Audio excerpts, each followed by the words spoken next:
What young people need is relationship and connection and responsiveness to what they're experiencing on a day-to-day basis. And that's what an advisory can afford. It's where you are able to show your humanity a bit more as an educator. This is where you are able to connect with the scholar and build that relationship. And it can be within a classroom. You start off small. One of the things that, even if you don't have an advisory, that you can do is that you can do the one-on-ones that we do. They don't take a long time unless you do them consecutively, but throughout a school day, during a 60-minute, 90-minute period, you can call a student up and be like, hey, how's it going? And do a really quick conversation on the side. How are we doing? How can I support you academically? What do you need from me? And sometimes it's those small little conversations that you hear a lot of. The way I like to prepare for that is that I already have a massive list of questions. And so sometimes students don't like to volunteer information about themselves. They don't like to say that, oh, my mom's in the hospital. They don't like to say that, but I will say something as simple as, who's in your family? And that way I have a really quick glance of who they are at home. And I think spending that 5 minutes per student, and you can get through all your students in maybe about a month and take some time, but really getting to know who they are and who they are when they come into your classroom. I had, I think, 3 tests one day.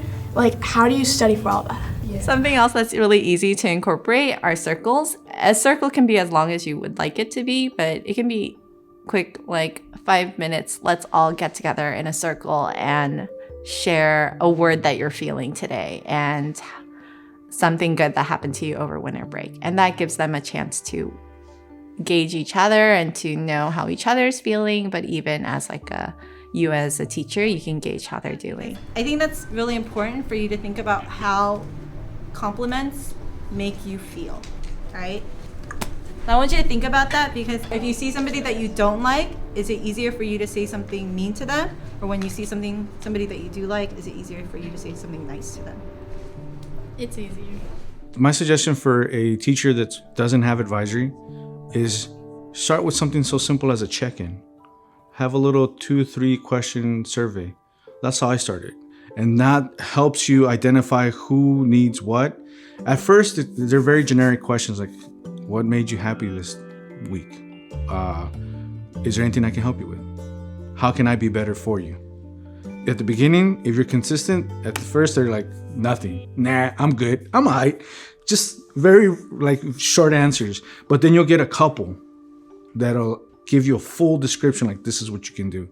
Then you start slowly picking them apart. It sounds really bad, but you start picking them apart. You then exploit that and you say, okay, you took it serious. I'm going to devote some attention to you.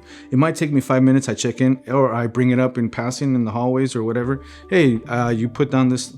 Awesome. Thank you very much. I really appreciate that. And then you start extending that. And then other scholars start seeing, wait, that person took it serious. I think I'm missing out. Or they start talking amongst themselves, because we all know they're chismosos. They all talk.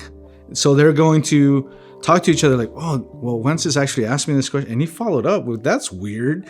He actually read those things. And then it starts snowballing. And then other teachers will see the differences in these scholars.